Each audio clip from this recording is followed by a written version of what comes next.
नमस्ते दोस्तों। हर हर महादेव। शुरू करते हैं पार्ट 27।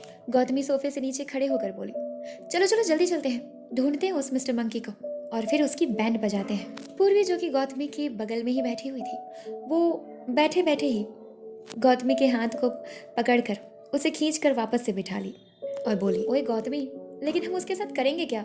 अभिजीत बैठे हुए ही आगे की तरफ झुककर पूर्वी को देखकर बोला, पहले ये देखते हैं कि कहाँ है वो सभी अभिजीत की बात पे हामी भरते हैं। वो पांचों वहां से उठकर दबे पांव से सीढ़ियों से आहिस्ते आहिस्ते ऊपर की तरफ गए। एक एक करके सभी कमरों के अंदर झांककर उन्होंने देखा, लेकिन उसमें कार्तिक था ही नहीं। जिस कमरे में पूर्वी रुकी थी उन्होंने उस कमरे को भी झांक कर देखा, लेकिन उसमें भी कार्तिक नहीं था। अब बस एक ही कमरा बचा था, क्योंकि उन्होंने पूर्वी के कमरे को सबसे लास्ट में चेक किया था। इसी वजह से उसके कमरे के बगल वाले कमरे में वो लोग सबसे अंतिम में चेक करने गए। वो लोग कमरे के बाहर गेट से झांकते हुए अंदर की ओर देखे। सबसे आगे गौतमी थी, जो कि घुटनों पर बैठी हुई थी और कमरे के अंदर देख रही थी। उसके पीछे राघव, सुमित और अभिजीत तीनों ही खड़े थे।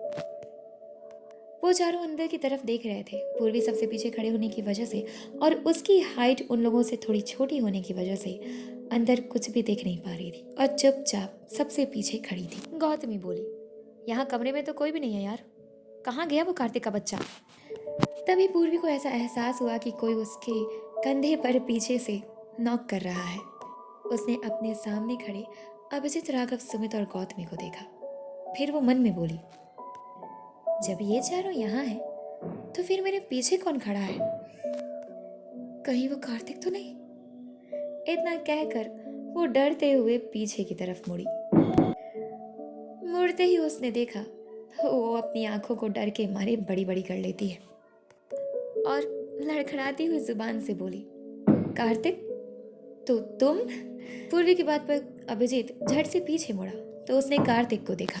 उसे पीछे मुड़ता देख गौतमी भी उठकर खड़ी हो गई और राघव, सुमित भी कार्तिक की तरफ मुड़कर खड़े हो गए। राघव, सुमित, गौतमी और पूर्वी डर के मारे कांपने लगे। कार्तिक उन पांचों को घूरते हुए देख रहा था।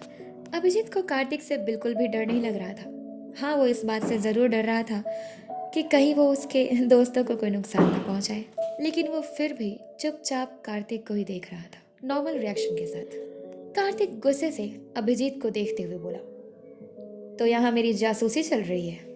क्या कर रहे थे तुम पांचों यहाँ पर?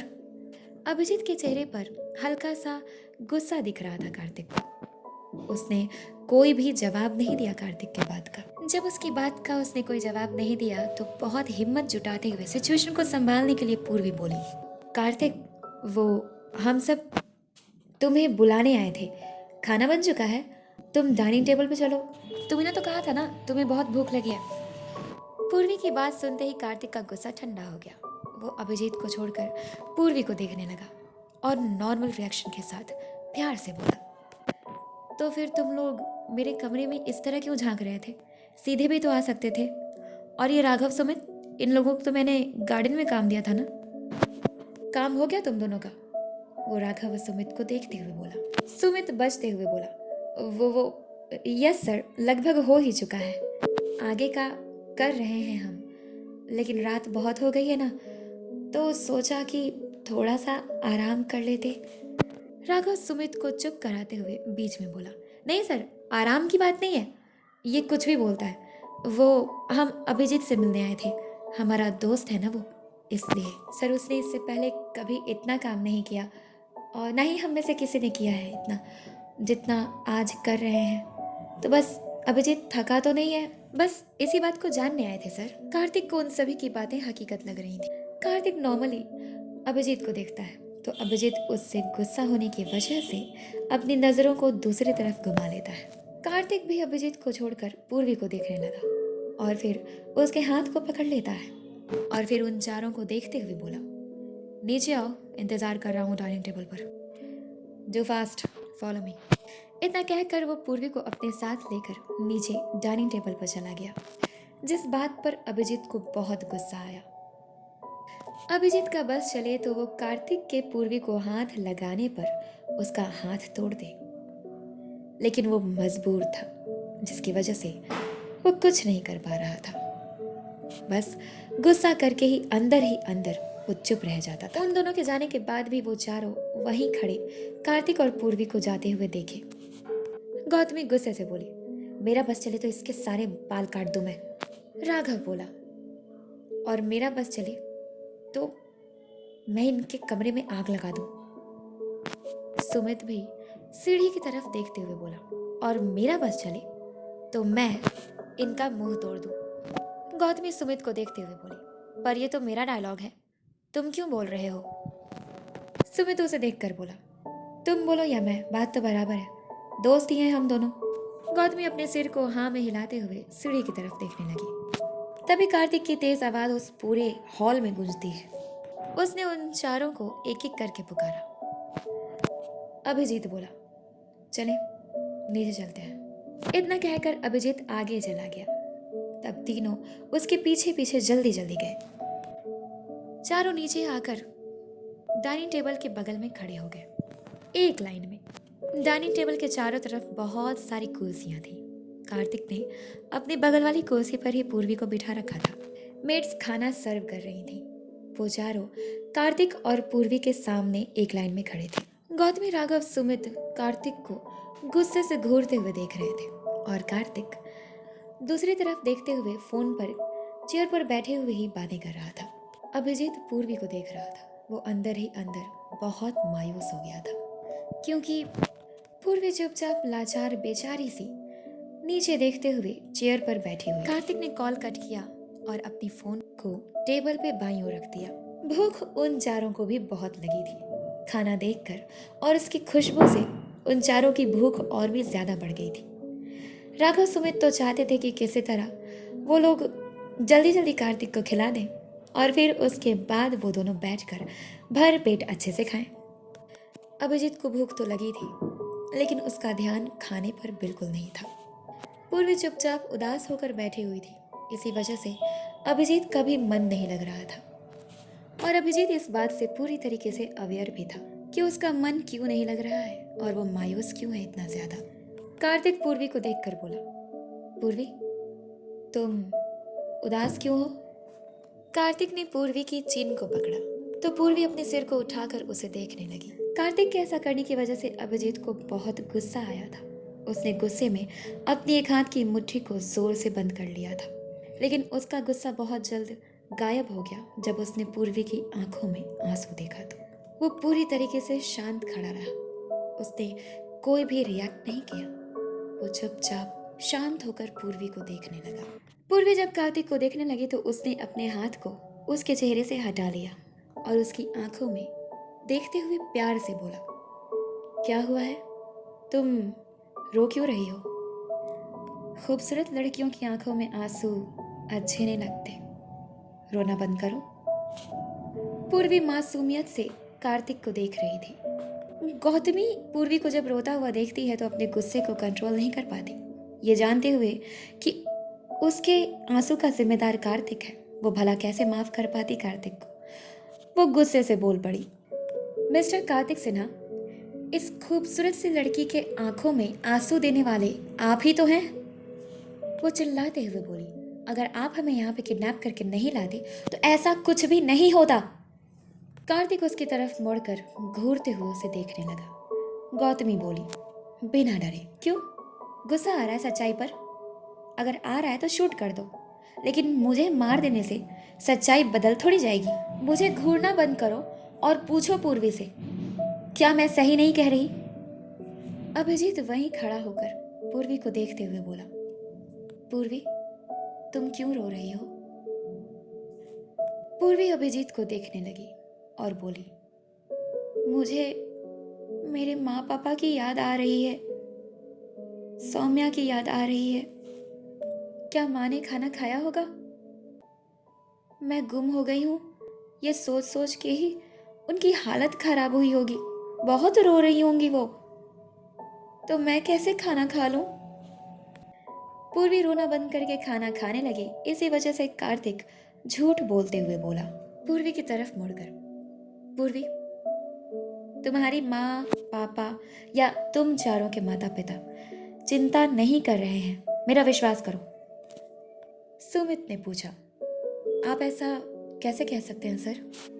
कार्तिक सुमित को देखते हुए बोला, देखो यहाँ आने से पहले तुम्हारे प्रिंसिपल सर को मैंने कह दिया था कि तुम पांचों के घर पे मैसेज भिजवा दे कि मैं पूर्वी को और उसके दोस्तों को 1 हफ्ते के लिए शहर से बाहर लेके जा रहा हूँ, घुमाने के लिए। गौतमी कार्तिक को देखते हुए बोली, तो क्या हमारे पेरेंट्स ने प्रिंसिपल सर से ये सवाल नहीं किया होगा कि आखिर पूर्वी और हम चारों को ही क्यों, बाकी बच्चों को क्यों नहीं, जबकि तुम स्कूल के ऑनर तो सबके लिए बराबर हो ना? कार्तिक गौतमी को देखते हुए बोला, इसमें कौन सी बड़ी बात है? मैंने प्रिंसिपल सर को बता दिया कि मैं पूर्वी को पसंद करता हूँ और पूर्वी मेरे साथ अकेले तो रहने से रही, इसलिए मैं तुम चारों को भी यहाँ लेकर आया हूँ, समझी? पूर्वी चौंकते हुए बोली, क्या कहा तुमने? तुमने मेरे घर पे ये मैसेज भिजवा दिया और तुमने ये बात प्रिंसिपल सर तक को बता दी और मेरे पापा को भी?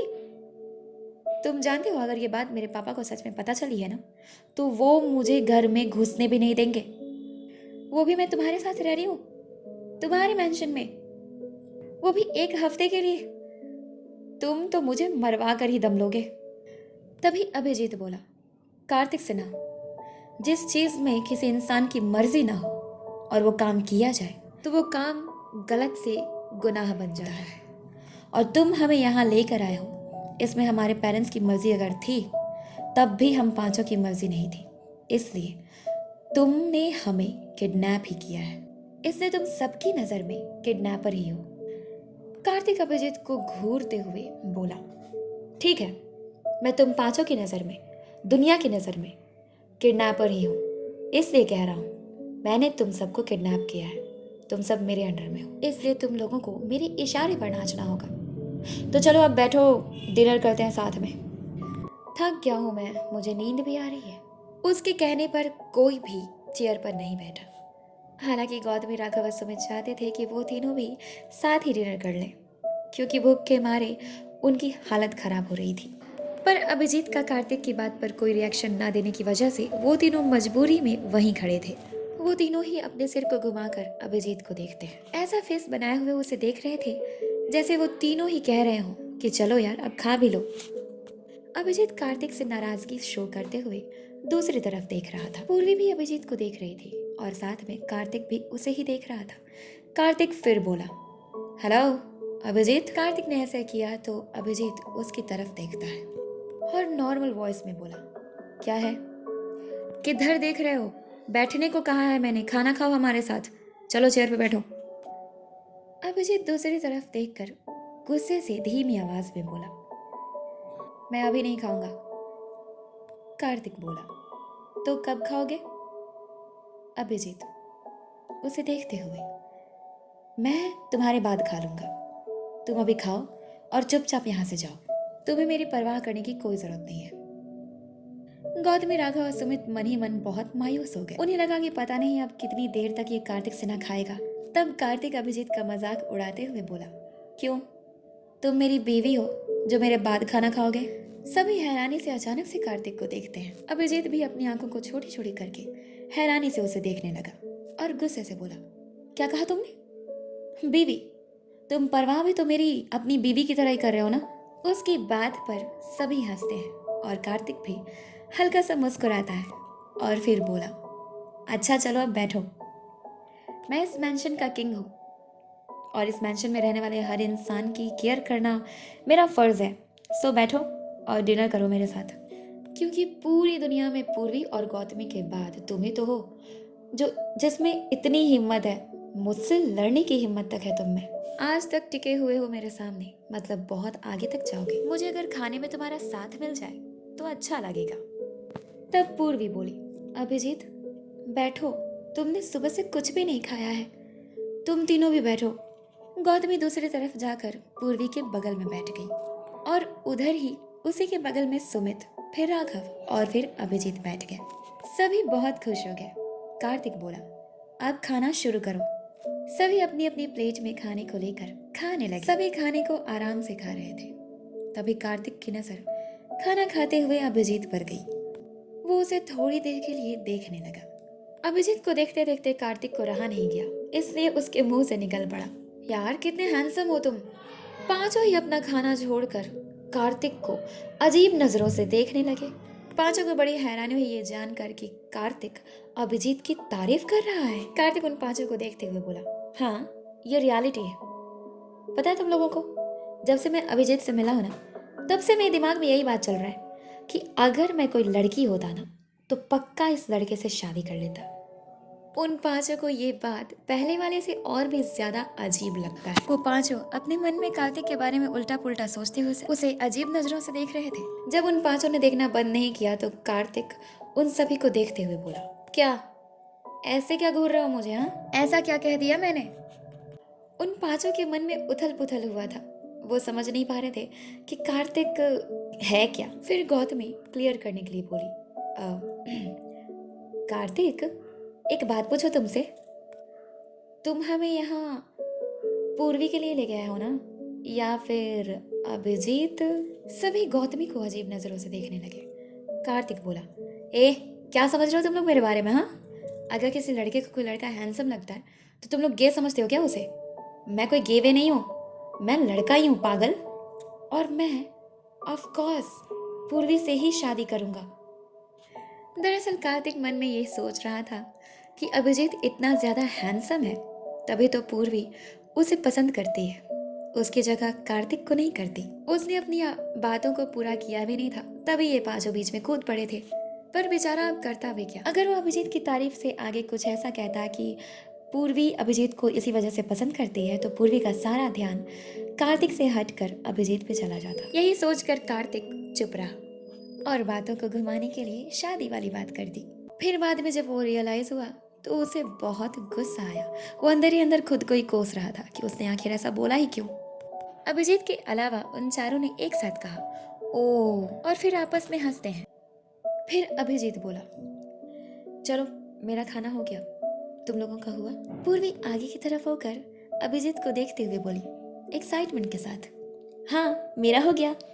हम दोनों के प्लेट्स के खाने साथ में खत्म हुए। अभिजीत और पूर्वी सभी के प्लेट्स में देखते हैं। सभी के प्लेट्स में थोड़े थोड़े खाने अभी भी बचे हुए थे। तब गौतमी पूर्वी को देखते हुए बोली, पर हम लोगों के बीच तो कोई चैलेंज नहीं लगी थी ना, अगर ऐसा होता तो मैं जीतती पक्का। राघव बोला, चल झूठी, तू कभी जीतती है? गौतमी आगे की तरफ होकर राघव की तरफ सिर घुमाकर उसे देखते हुए बोली, तुम कैसे जानोगे? तुम्हारी और मेरी दोस्ती तो आज ही हुई है ना, तो फिर तुम कैसे कह सकते हो कि मैं हारती हूँ? हाँ? राघव इससे पहले कि कुछ बोलता सुमित बोला, गाइस गाइस गाइस, मैं बीच में बैठा हुआ हूँ, मुझे परेशान मत करो तुम दोनों तरफ से बोलते बोलते, समझे? तब कार्तिक बोला, मेरा खाना हो गया और पूर्वी का भी हो ही गया, तुम चारों यही लिविंग रूम में सोफे पे सो जाओ बिना कम्बल के, मैं और पूर्वी कमरे में सोएंगे। चारों मन में गुस्से के साथ उसे देख रहे थे। अभिजीत राघव गौतमी और सुमित की बातें सुन रहा था। जब कार्तिक ने ऐसा कहा तो उसने सिर्फ अपनी आंखों को घुमाकर उसे देखा गुस्से के साथ। तब कार्तिक उसे देखकर बोला, मैं अलग कमरे में सोऊंगा। पूर्वी ने जब ये सुना कि उसे ऊपर सोना पड़ेगा तो वो मन ही मन बहुत उदास हो गई।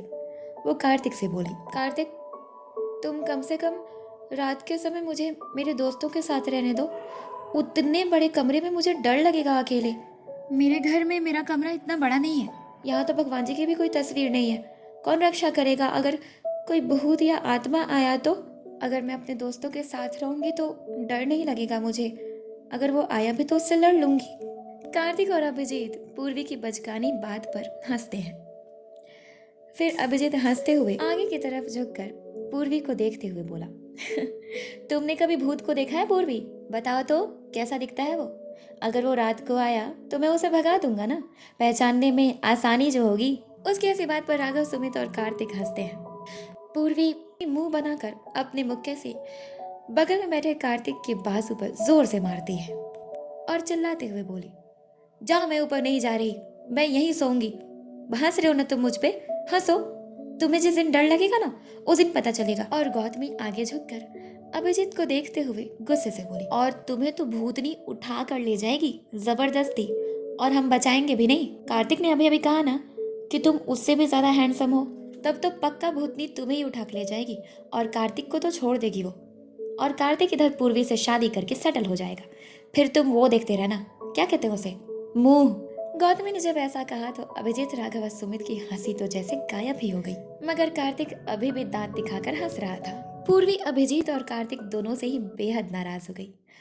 वो कार्तिक को घूरते हुए वहां से उठकर सीढ़ियों से ऊपर भागकर अपने कमरे में चली गई और जाकर डायरेक्ट कंबल को ओढ़कर बेड पर लेट गई। वो पीठ के बल लेटी हुई थी। वो गुस्से से खुद में ही बड़बड़ाते हुए बोली, डर, मुझे बिल्कुल भी डर नहीं लगता। ये दोनों समझते क्या है अपने आप को, हाँ?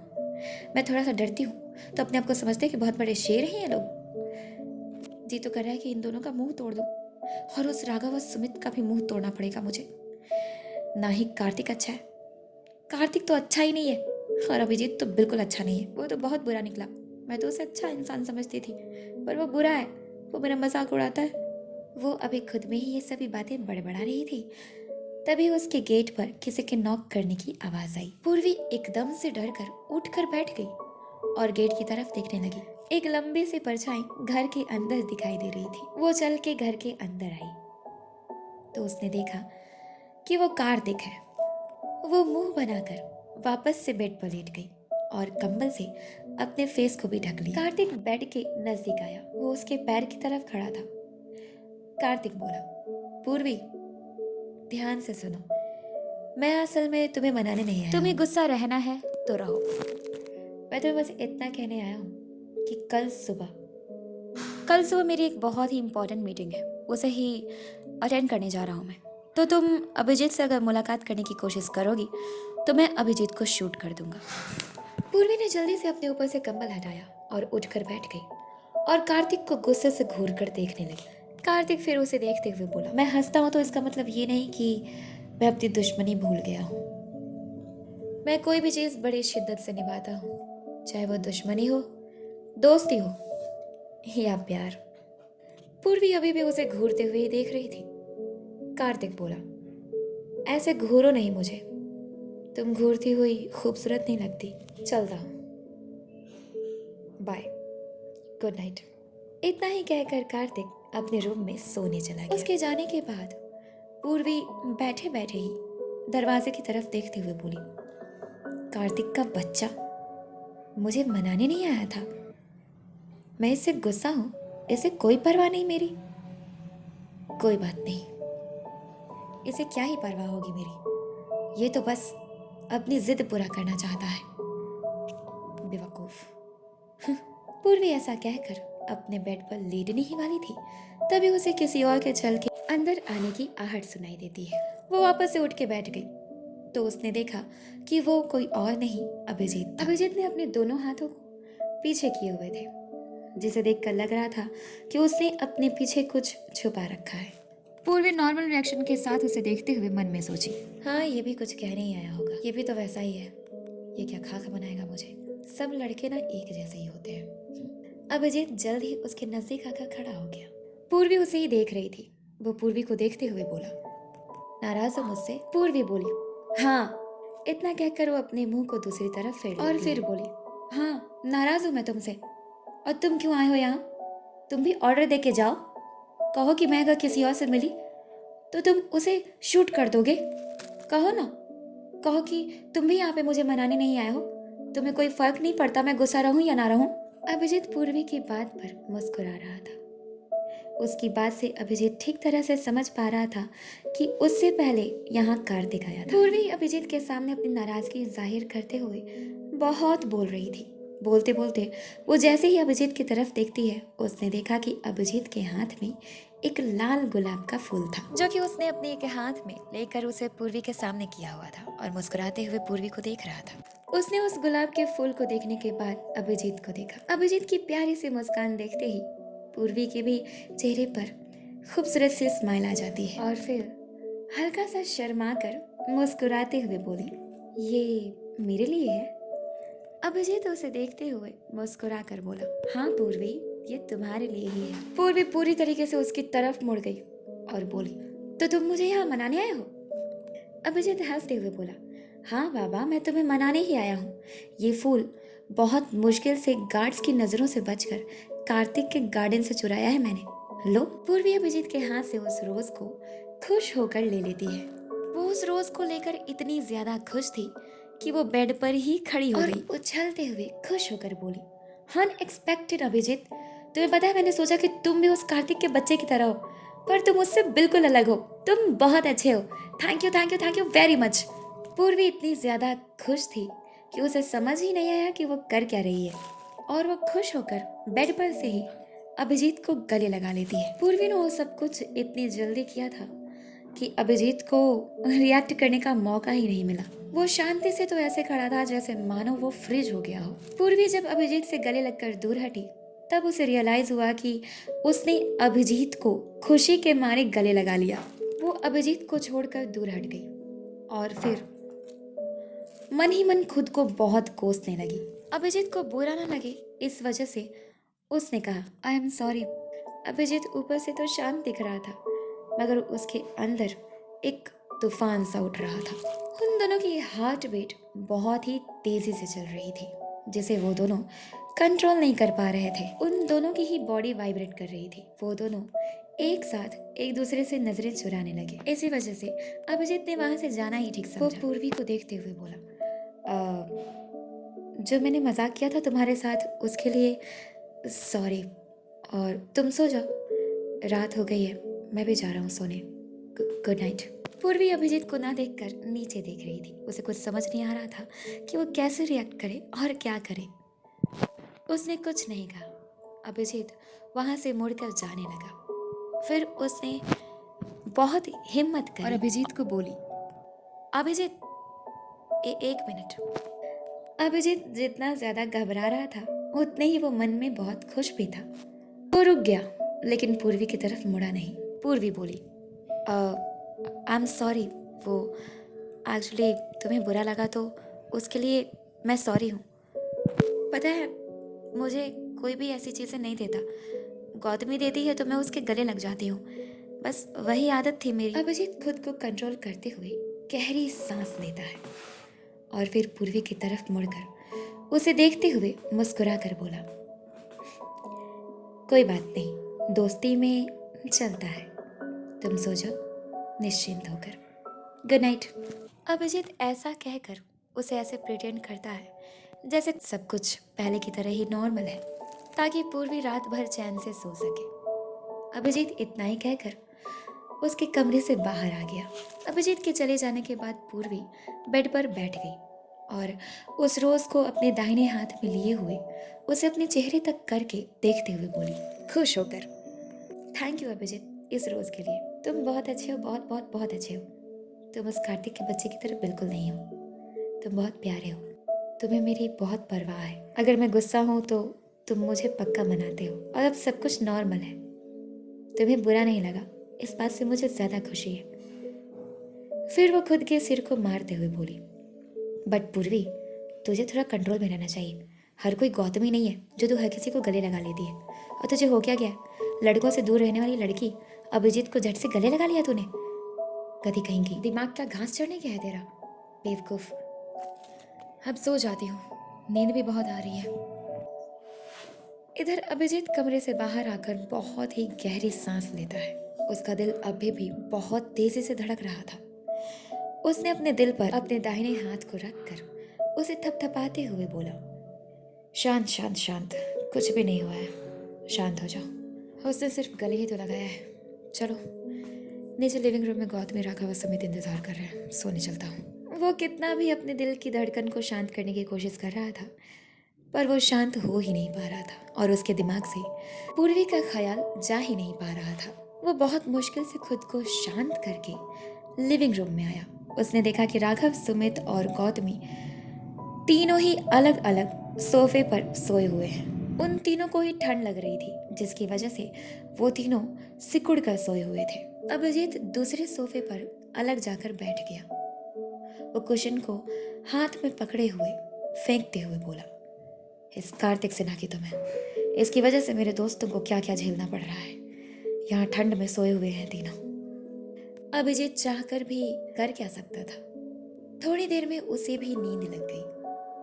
सुबह 4 बजे कार्तिक की नींद खुली। आंखें खोलते ही वो उठकर बैठ गया। वो उठकर वॉशरूम गया और थोड़ी देर में वहां से बाहर आया। उसने अभी भी अपनी नाइट ड्रेस ही पहन रखी थी। वो अपने कमरे से निकलकर सबसे पहले पूर्वी के कमरे में उसे देखने गया तो उसने देखा कि पूर्वी